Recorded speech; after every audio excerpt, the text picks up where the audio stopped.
Olá, sejam todos bem-vindos ao nosso webinar. Eu sou Ireci Rodrigues, sou assessora do Núcleo de Egresso do Centro Universitário São Camilo. Comigo está o professor Rodrigo Raal, que também é docente da casa e atua comigo lá junto no UNASSE. E eu quero convidar todos a assistirem aí essa webinar. A gente trouxe para vocês uma discussão bastante interessante sobre a área da psicologia nesse dia tão especial, 27 de agosto, Dia do Psicólogo. E para compor, para nos ajudar aí nessa discussão, eu apresento para vocês a Jéssica Reis Bart. Ela é psicóloga formada pelo Centro Universitário São Camilo e atua como residente em urgência e emergência no Hospital São Paulo, na Unifesp. Muito obrigada, Jéssica, por sua presença, pelo seu tempo. Junto com a Jéssica, também temos uma outra egressa, Gabriela Hidalgo Moraes, que também é psicóloga formada pelo Centro Universitário São Camilo e atua como residente em saúde cardiovascular pelo Dante Pazanese de Cardiologia. Gabriela, muito obrigada, sejam todos bem-vindos. E para compor, para poder fazer essa moderação, nos ajudar aí nas questões, a nossa convidada é a professora Valmari Aranha, Cristina Aranha, perdão. Ela também é docente da casa, psicóloga, e vai nos ajudar. Bom, eu queria, professora, antes de mais nada, meninas, antes de passar a palavra, eu queria fazer uma provocação. O tema do nosso webinar é Nossos Heróis Também São Humanos, né? Então, eu não tenho dúvidas que a gente vai abordar e trazer para o público a importância da atuação do psicólogo, né, em todos os momentos da nossa vida, mas principalmente agora, que a gente está vivendo aí uma pandemia, né, no nosso país, mas eu fico um pouco preocupada por conta desse estereótipo, quer dizer, os nossos heróis. Será que a gente não está colocando aí, jogando uma sobrecarga nos profissionais de saúde, justamente no momento onde eles já estão tendo tantas sobrecargas, né? Um momento bastante... o mundo voltou, né? Eu acho que nunca os profissionais de saúde tiveram tanta visibilidade. E é claro que isso é ótimo, né? O reconhecimento é importante. Mas essa questão de colocá-los como heróis, será que a gente não está jogando uma carga um pouco pesada? Eu passo a palavra para você, professora. Primeiro, eu gostaria de agradecer o convite do NASCE, a iniciativa por falar de um tema tão importante no dia que nós celebramos a nossa profissão, né? Agradeço a Ireci, professor Rodrigo, pela oportunidade. As minhas colegas agora, a Jéssica e a Gabriela, que até bem pouco tempo atrás eram alunas aqui da casa e agora estão aí na linha de frente, sendo heroínas e cuidando de heróis e de si mesmas num momento tão difícil, né? Acho que essa discussão, ele já começa trazendo alguns pontos, né? Celebrar a profissão não significa nos acomodarmos sobre o que a psicologia nos traz enquanto ciência e profissão, mas abrindo espaço para que nós possamos nos reinventar e levar uma assistência e um atendimento de qualidade. Falar em herói, falar em super-homem, em Mulher Maravilha, né, tira um pouco das pessoas aquilo que elas têm de humanidade e que é o mais bonito que você pode ter em relação ao cuidado do outro, né? Então, poder falar sobre isso é muito importante e acho que no decorrer das nossas reflexões nós vamos conseguir chegar a algumas conclusões sobre isso, né? Então, para começar a falar um pouco sobre o assunto, eu gostaria de ouvi-las, como tem sido a rotina de vocês diante dessas mudanças todas, né? Vocês se inscreveram para programas de residência antes da pandemia, né? Talvez se estivéssemos conversando sem que a pandemia estivesse acontecendo, provavelmente abordaríamos questões muito diferentes da prática do psicólogo nas instituições que vocês estão, né? Mas eu queria ouvir, né, um pouco de como tem sido a rotina de vocês desde que os programas de residência começaram. Você conta para a gente, Jéssica? Claro. O meu programa é urgência e emergência, né? Então, trabalho no pronto-socorro. A linha de frente do hospital, né? Então, o Hospital São Paulo tem portas abertas, né? Então, o pronto-socorro passa por muita superlotação, né? Tem algumas frentes de atuação possíveis lá, que são muito interessantes de pontuar. Então, tem os pacientes que ficam internados no corredor, tem os pacientes que ficam internados em observações cirúrgicas ou clínicas, tem pacientes da sala de emergência, né? Então, os traumas que acontecem, e a gente também atua, né? Não só com esses pacientes, mas com as famílias, em qualquer comunicação que aconteça. E lá a gente também tem 2 retaguardas, né? Uma retaguarda para cuidados paliativos e uma retaguarda que é UTI e semi-intensiva. Então, isso proporciona que a gente tenha uma experiência bem abrangente já dentro do pronto-socorro, para atuar em várias frentes, com diferentes quadros clínicos, né? Diferentes equipes médicas, e é uma abrangência muito interessante para ver qual que é a nossa atuação. Então, as equipes têm ritmos totalmente diferentes, né? Pacientes com demandas também muito diferentes, né? Acho que isso já proporciona uma entrada muito rica lá.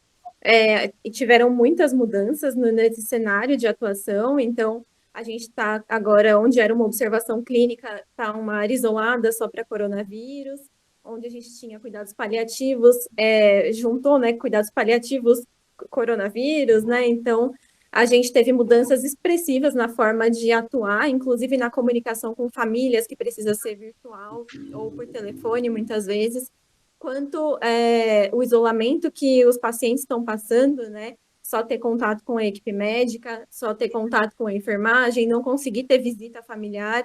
Então, o nosso atendimento para eles se torna imprescindível para conseguir elaborar esse momento nesse cenário de isolamento, né? Então, tem proporcionado um trabalho muito interessante, reflexões sobre como a gente consegue renovar nossa atuação sem perder o que é de mais importante, que é o sujeito, né? Sem perder o que a gente tem de mais importante ali, que é abrir um espaço de escuta para que esse sujeito se expresse, para que ele nomeie esse irrepresentável que ele está passando, que acho que no isolamento o irrepresentável fica 1000 vezes mais irrepresentável, mais inominável, né? Então, ali o nosso trabalho é necessário para que quando esse paciente está muito próximo de um cenário tão catastrófico, né, midiaticamente falando, então, que está nos jornais, né, o tempo inteiro, esse paciente, ele não tem nomeação suficiente para lidar com aquilo em isolamento. Então, o nosso trabalho é essencial lá dentro, e aí, com isso, todos os nossos riscos também como profissionais, né, os nossos medos, as nossas inseguranças. Então, vai ser muito interessante falar aqui hoje com vocês sobre como a gente está lidando com tudo isso, né, agradeço demais o convite, estou muito feliz de participar. Acho que, sem dúvida, é uma rotina intensa, uma rotina atípica e que cobra da gente uma reinvenção constante para poder tentar dar um sentido para tudo isso, que nós não temos representações prévias para isso, né? Acho que estamos consertando a situação em movimento, né? Isso também nos traz aí alguns pontos de reflexão. E o seu espaço, Gabriela, como está? Bom, lá no Dante também a gente tem uma atuação vasta, a gente trabalha em vários setores, então, assim, cada mês a gente está atuando em um andar, em uma enfermaria. Então, como lá é referência em cardiologia, né, eu percebo que os pacientes, eles ficam bastante vulneráveis, assim, porque eles são um grupo de risco, então os pacientes que estão lá nas áreas isoladas para coronavírus, na enfermaria, na UTI isolada, são pacientes que têm essa peculiaridade, que já são cardiopatas, que já fazem um tratamento há muito tempo e estão lá com mais essa questão que é o COVID.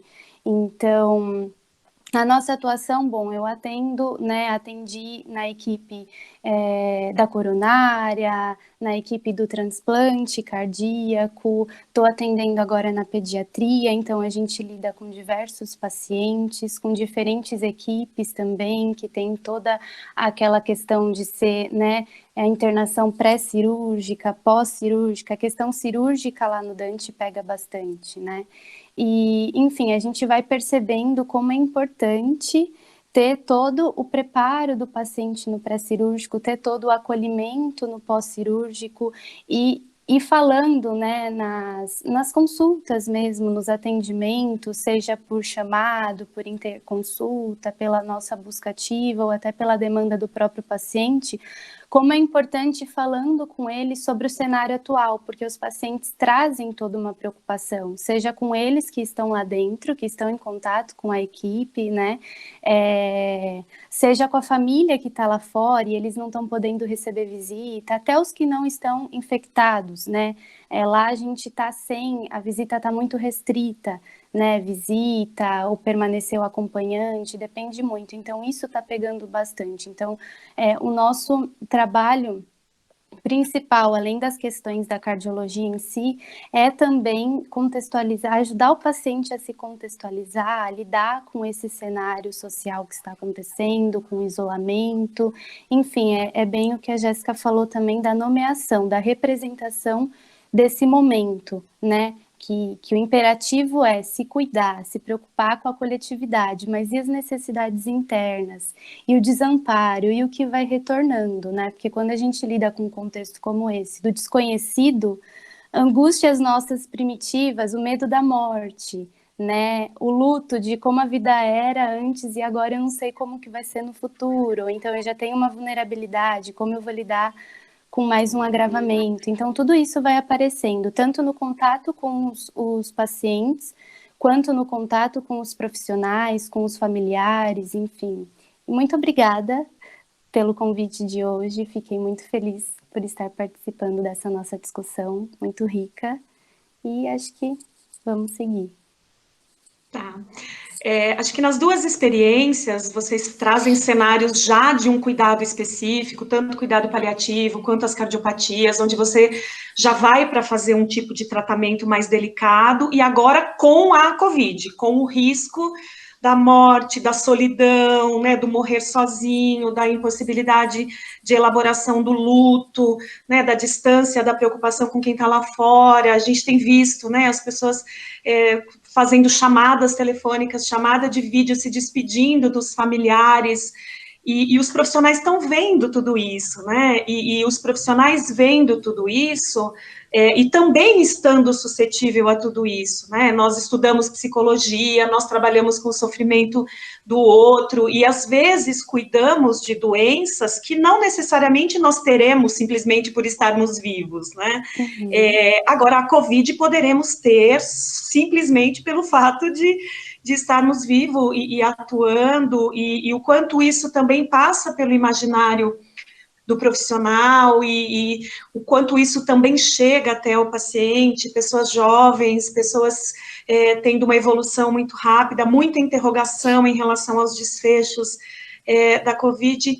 Como vocês percebem as posturas dos profissionais diante desses atendimentos, né?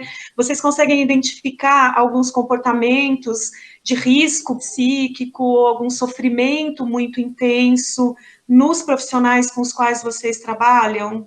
Né? Vocês percebem, Jéssica, alguns sintomas que vocês identificam? Sim, sim. Acho que no contexto da residência é tudo muito intenso, né? Então, eu trabalho tanto com residentes médicos quanto residentes multiprofissionais, fisioterapeutas, nutricionistas, assistentes sociais, fono. Então, a gente percebe que o contexto da residência por si só, ele já é intenso e ele pode provocar danos psíquicos, principalmente quando chega no final, né? Exaustão, muita gente acaba com burnout, né? E precisa olhar para isso com muito carinho. Nossa carga horária é muito pesada, né? E é um trabalho realmente de vivenciar coisas muito intensas em um curto espaço de tempo. Então, isso já é uma coisa que estava muito presente antes do Covid, e acho que isso se agravou. Também juntando com os profissionais contratados do hospital, a gente percebe que existe uma exaustão que não importa o quanto a nossa carga horária possa ser flexível ou possa diminuir, que essa exaustão, ela existe mesmo com uma carga menor de trabalho, com menos pacientes. No começo da quarentena, a gente estava com um número de pacientes muito reduzido lá no pronto-socorro. E a gente via que mesmo com um número reduzido, quase a metade dos pacientes que a gente tinha lá, os profissionais estavam mais cansados. Tem uma colega que está fazendo um trabalho de conclusão justamente nesse tema, né, dos residentes e o contexto de coronavírus, né, a saúde mental deles, como que tá, como que fica, e a gente estava trocando uma ideia, né, assim, principalmente nesse mês, agora, sobre justamente as transições que os profissionais vão passando. Então, primeiro, esse sinal de exaustão, que é muito causado pela vigilância, né, então, o tempo inteiro muito vigilante, com paramentação, vigilante onde você encostou sua mão, muito vigilante se você está usando sua máscara há mais tempo do que você deveria. É o dia inteiro colocando alertas na cabeça, né? Então, isso já cria uma situação que é uma ansiedade muito primitiva, que é a da sobrevivência, né? Então, a angústia de sobreviver nesse contexto está sempre muito alerta, muito acordado, esses começam a ser os primeiros sinais, né?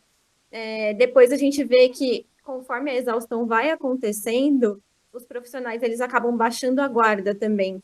Então, o que acontece é que começam a descuidar. E aí a gente pode ter picos de contaminação dos funcionários, né, dos profissionais de saúde, quando a guarda começa a baixar.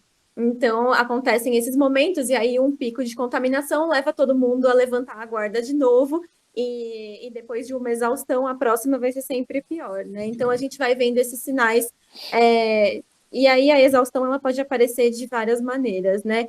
Tanto a pessoa sentada numa cadeira do seu lado, você conseguindo perceber na expressão dela, na respiração dela, quanto uma pessoa que começa a chorar de estresse, né, a qualquer momento, ou passa por uma situação que seria cotidiana do hospital e se estressa além do limite, né? Então a gente percebe pequenos sinais que seriam muito comuns na rotina do hospital, mas que estão um tom acima do que eles aconteciam antes. Além da abertura que a gente tem, né? Então a gente já entra como psicólogo lá e o pessoal da equipe que está há mais tempo, né, já reconhece na gente um lugar seguro para poder conversar sobre isso. Então também eles recorrem bastante a gente, mas lá no Hospital São Paulo, o que a psicologia decidiu fazer, que eu acho muito, muito importante também para frisar o nosso lugar, a gente teve uma discussão muito longa sobre qual que seria o nosso papel nesse contexto, né? Como a gente conseguiria ajudar sem extrapolar o nosso limite de atuação, né? Tá lá como psicólogo, membro da equipe, né? A gente sabe que a gente sempre vai ser membro da equipe, mas não é por isso que a gente parte do mesmo discurso institucional, né?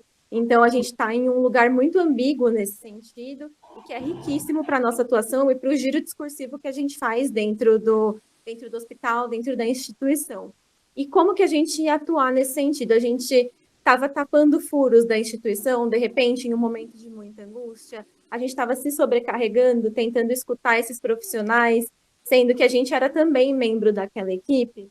E a gente acabou conversando muito sobre isso e decidimos acionar a equipe que é de saúde do trabalhador, né, lá do hospital, e que aí tem o atendimento em saúde mental, psiquiatria, psicologia, que é especialista para os funcionários, para os residentes, eles são já contratados para isso. A gente decidiu acionar para que conseguisse, em conjunto, elaborar um tipo de plantão, elaborar um atendimento diferente, né? Então, isso ainda está acontecendo, né? A gente teve essa conversa até há pouco tempo atrás, um mês, mais ou menos, e a gente percebeu isso, né? Que não adiantava a gente tentar tapar um furo institucional que não era nosso lugar, porque a gente também estava nessa equipe, mas que a gente conseguia, do nosso lugar discursivo, a gente conseguia fazer com que isso girasse institucionalmente, isso podia ter uma mudança muito legal, e que até depois, assim, depois de Covid, né, quando tudo isso passar, que depois isso continuasse acontecendo, né, que a gente continuasse tendo um espaço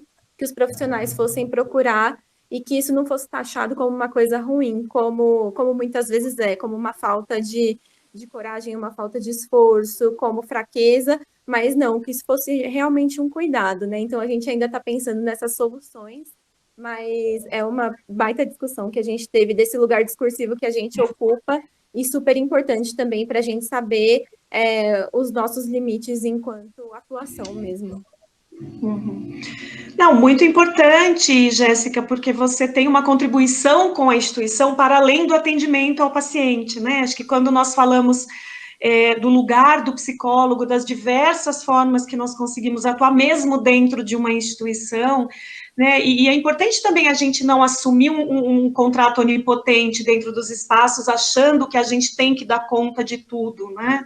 Porque a ideia é que os trabalhos eles possam ser estruturados e tenham uma fundamentação efetiva, né? Não só boa vontade, né? Porque acho que isso às vezes prejudica e impede que espaços sejam ocupados devidamente, né? Acho que esse é um bom ponto, né?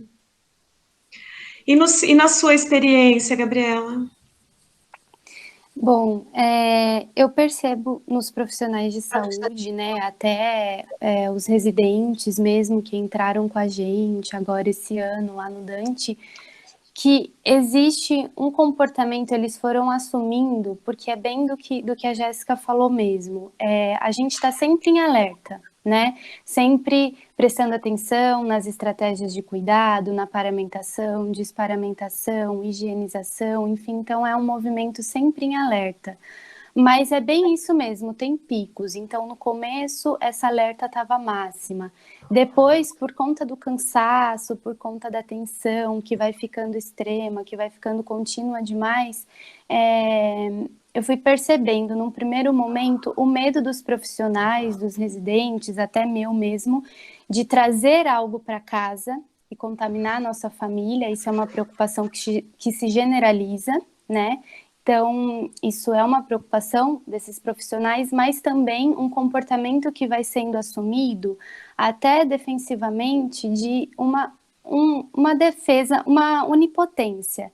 Então, assim, estou cuidando, né, e esquece de que preciso de cuidado, sabe assim? Então, num primeiro momento é essa alerta máxima, e conforme o tempo vai passando, conforme a rotina vai se tornando intensa e a exaustão maior, essa onipotência sobe. Então, a gente vai vendo no discurso dos profissionais mesmo essa questão assim, que ou eu já peguei, né, de alguma forma eu já peguei, ou não, eu não vou pegar. Então, esses extremos, e vem muito desse discurso mesmo.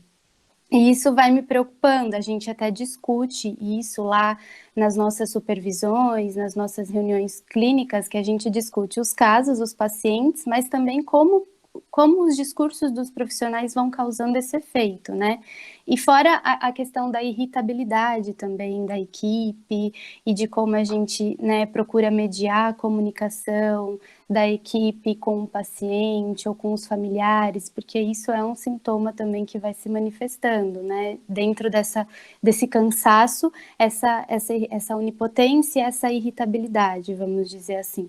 E lá no Dante, a gente conversou, né, entre os psicólogos, a equipe de psicólogos de todo o hospital, e foi organizado um serviço, porque para além da medicina de trabalho, a gente quis estruturar um espaço de acolhimento aos profissionais. Então, eles podem entrar em contato lá com o setor, com o ambulatório de psicologia, e lá eles podem fazer um número X de atendimento, mas numa modalidade muito mais de um acolhimento mesmo, para um possível encaminhamento, para uma orientação, enfim, justamente porque não é possível. Nós também somos membros da equipe, como a Jéssica sublinhou, então não é possível seguir, né, num trabalho, numa psicoterapia breve com um profissional, enfim, mas a gente estruturou isso de fazer esse acolhimento. Mas a gente está construindo ainda isso. Por quê? Justamente por conta dessa onipotência dos profissionais.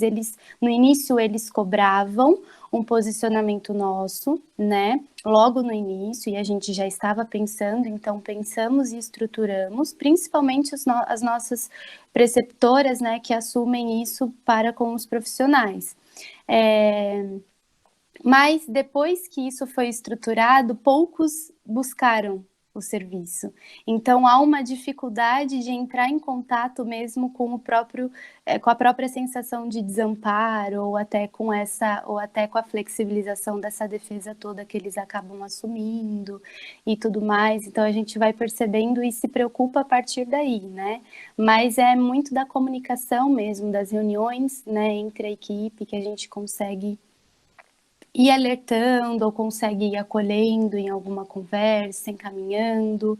Tem uma colega na residência que ela está fazendo o trabalho de conclusão da residência, ela já está no 2º ano, e ela está fazendo uma pesquisa, ela reestruturou toda a temática da pesquisa dela, e ela está fazendo uma pesquisa com os profissionais para saber os impactos do Covid. Ela está usando o desenho História, né, do Walter Trinca, E nessa pesquisa, os profissionais vieram mais, assim, porque tem a questão também, né, de ética, de sigilo, então tem aquela questão de anonimato, muitos não querem se expor, isso é totalmente respeitado, às vezes no primeiro momento eles não acreditam muito que isso vai ser respeitado, e pode ser disso também o evitar entrar em contato, enfim, por diversas questões emocionais, mas enfim, com essa pesquisa acabou abrindo brecha para que eles se expressassem ali a partir do instrumento, que é um veículo de comunicação e de expressão,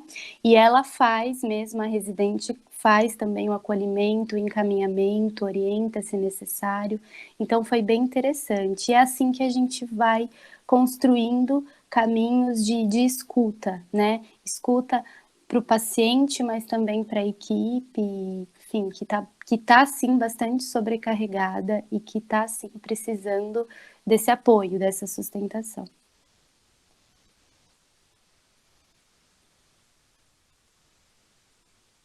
Com certeza, né, Gabriela, essa escuta ela é fundamental e a abertura de um espaço de confiança para os profissionais dentro das instituições, né?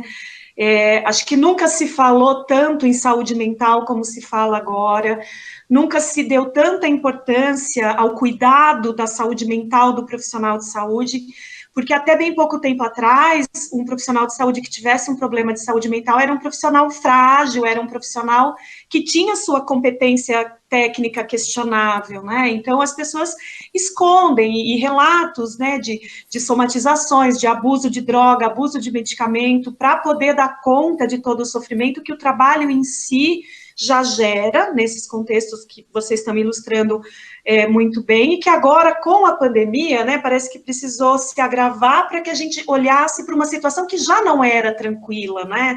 Se vocês olharem as estatísticas de adoecimento, de suicídio entre profissionais de saúde, já era algo preocupante. Eu espero que isso não se acalme depois da pandemia, que a gente continue nos movimentando para poder construir esses espaços, né? Acho que o objetivo desse espaço não é só homenagear vocês, representando todos os egressos do São Camilo, mas é também trazer um pouco do que é o nosso trabalho com a saúde mental, seja do paciente, de alguém que vai procurar um processo analítico, do profissional de saúde, e abrir um espaço para que as pessoas não tenham receio se elas estiverem em sofrimento, né? A gente tem hoje vários recursos que as pessoas podem procurar, né? O próprio site da AMB disponibiliza, né, um tipo de atendimento. Depois nós vamos deixar salvo com vocês o link para que vocês possam pedir ajuda e procurar uma atenção, até para que vocês possam continuar, né, vocês que nos ouvem,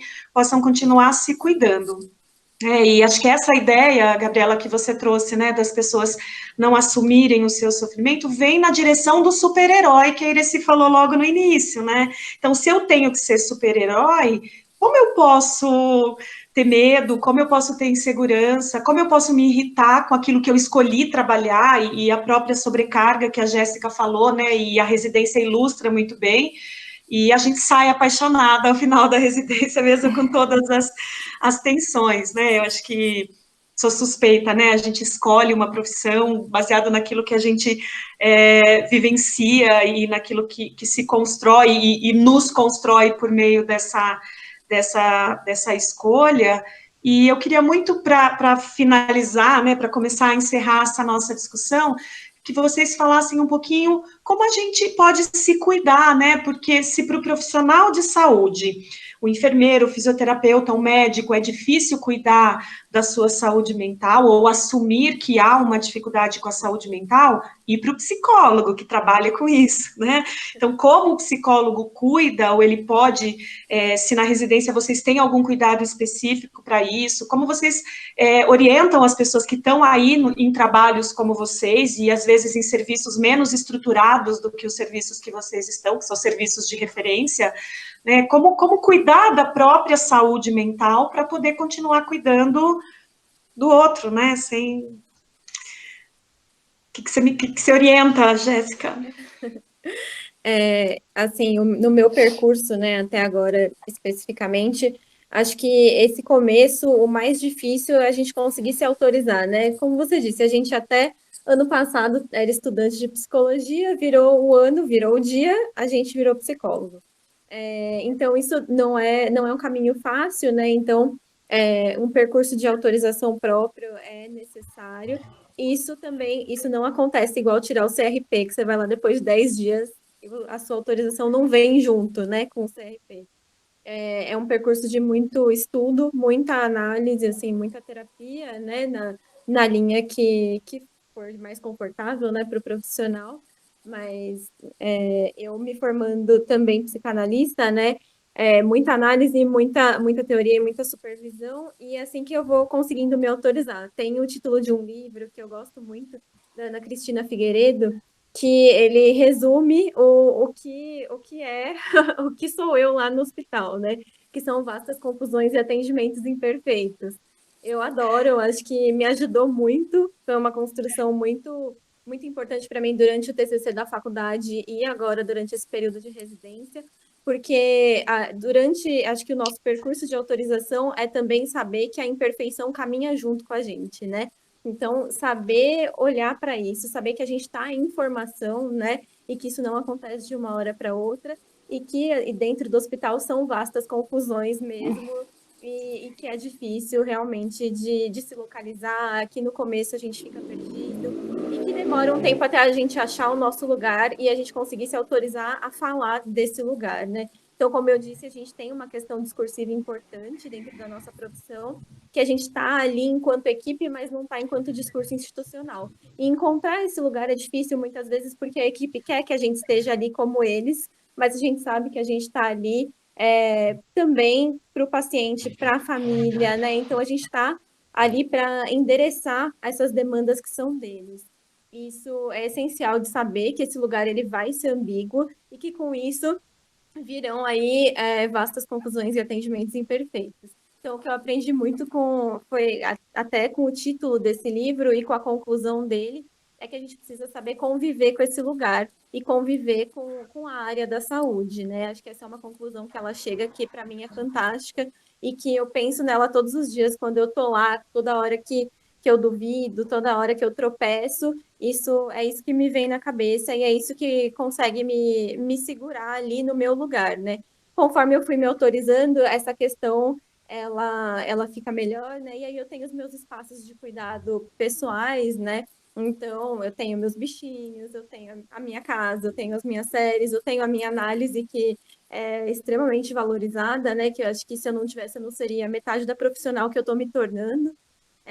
Então, acho que tudo isso vai construindo uma certa segurança, né, de estar lá.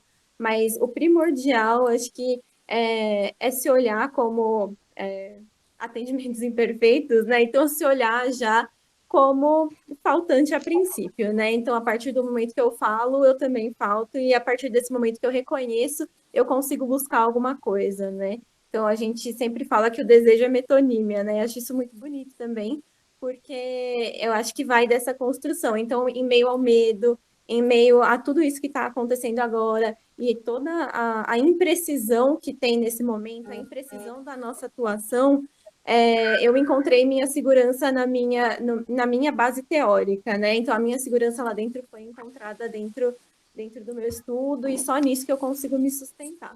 E aí, pessoalmente, eu tenho meus confortos, né? Que eu acho que fazem toda a diferença, e meus lugares seguros que eu posso falar da minha fragilidade, que eu posso endereçar essa falta, e que eu posso falar dessas vastas confusões e desses atendimentos imperfeitos. Acho que o essencial é ter esses espaços de cuidado mesmo e de se reconhecer. O reconhecimento de ser faltante, por mais difícil que ele seja, ele é muito gratificante quando a gente percebe que é a partir disso que a gente pode buscar.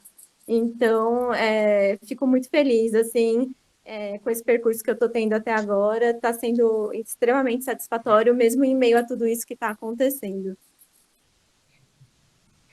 Não, perfeito, Jéssica, não tem nada de imperfeito, né? Você me lembrou, eu não fiz residência quando eu me formei, eu fiz aprimoramento, que eu achava que tinha sido difícil antes de viver uma pandemia, né?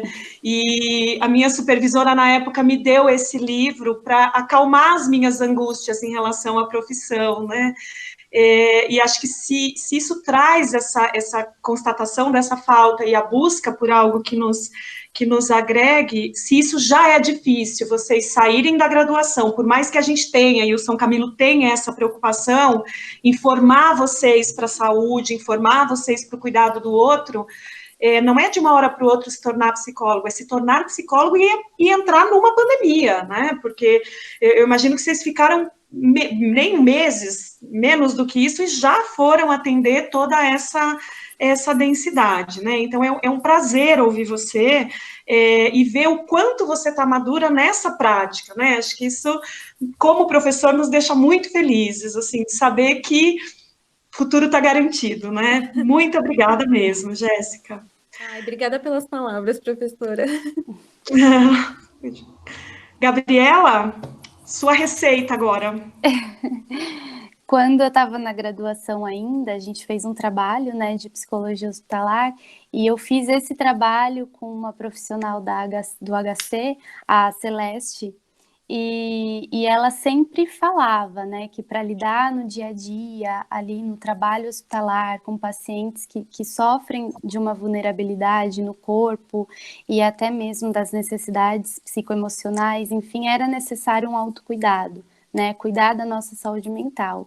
E ela foi falando dessa receita, né, e ela falou o quanto era importante o segmento, o nosso compromisso com a terapia, a análise, né, enfim, e além disso, a participação em grupos de estudos, o estreitamento nas relações de trabalho com os nossos pares, como que a gente trabalha, e a participação e estar sempre ativo ali, sempre aberto às discussões, enfim, a nossa própria expressão nos momentos de supervisões clínicas, que também ajuda e muito, a gente precisa dessa sustentação, né? Então, ela falou isso e hoje eu vejo mesmo que é um combo de terapia, análise, grupo de estudo, estreitamento nas relações e supervisão. Então, é o combo, assim, que nos ajuda muito, né? E é o se permitir a entrar em contato também com as nossas necessidades, com o que realmente a gente precisa, atender isso de alguma forma e ter os nossos momentos de lazer também, agora na pandemia, no início, porque assim, foi em menos de um mês mesmo que tudo começou, a gente entrou no hospital e tudo começou.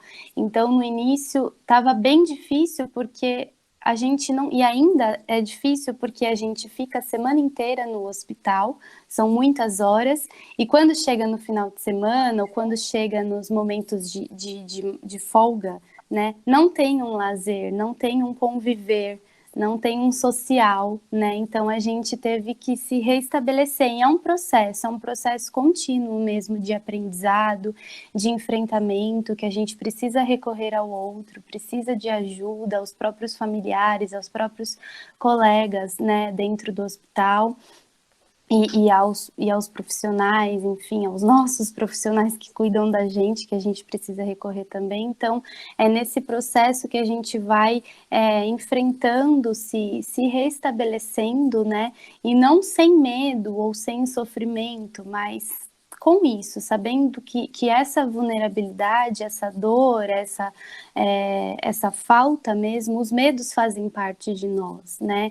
Então, também cair um pouco por terra no nosso processo de autocuidado, dessa questão que eu estou aprendendo bastante, né, no hospital, quando a gente estuda psicossomática, que a gente estuda muito, deixar cair por terra um pouco a questão do pensamento positivo, que nem sempre a gente consegue ser positivo o tempo todo. Então, nos permitir entrar em contato também com as nossas outras questões, né? O que a gente necessita.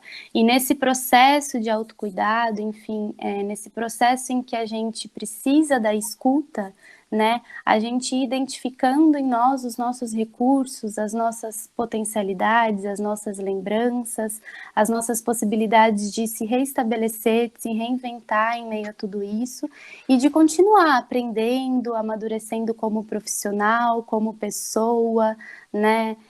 Enfim, como profissional, como amigo, como companheiro, como filho, enfim, nós somos pessoas, nós somos sujeitos, né? Nós temos as nossas questões que precisam ser olhadas. Então, lembrar sempre de tudo isso, e acho que é isso, assim, no geral.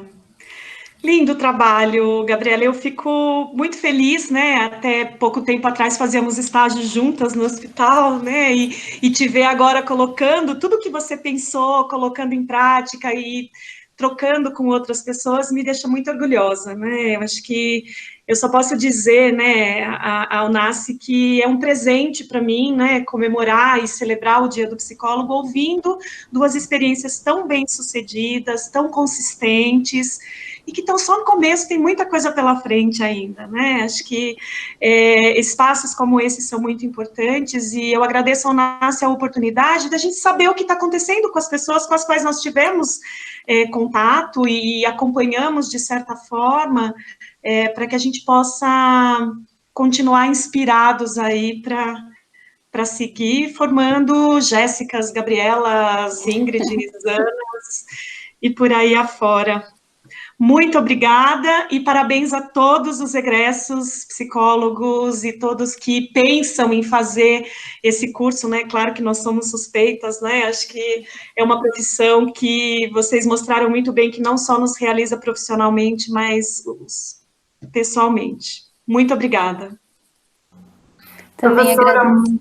desculpa, professora, muito obrigada. Eu acho que é exatamente isso que você falou. Para nós é um orgulho enorme, enorme, poder ver, né, duas egressas tão recém-formadas, né, e já com um futuro aí promissor, mostrando, eu acho que esse nosso debate, esse nosso papo, para mim, deixa muito claro a importância do profissional, né? E é isso, elas foram, de repente, né, colocadas em meio a uma pandemia, não só os psicólogos, mas todos os profissionais de saúde. E eu, assim, como ouvinte, né, o que eu poderia dizer, eu acho que a gente precisa estar bem para poder ajudar, né? Então, para você que é profissional de saúde, para você que precisa, né? Essa pandemia, ela atinge vários níveis, a gente está falando aqui especificamente sobre os nossos profissionais de saúde, mas é claro que a gente sabe que, né, até quem não está trabalhando ou quem está em home office precisa de ajuda. Então, para você que precisa de ajuda, procure o psicólogo, né? Esses profissionais, eles precisam também de cuidado, né? Então, você, psicólogo, se cuide para poder ajudar. Mas eles sabem, né? Eles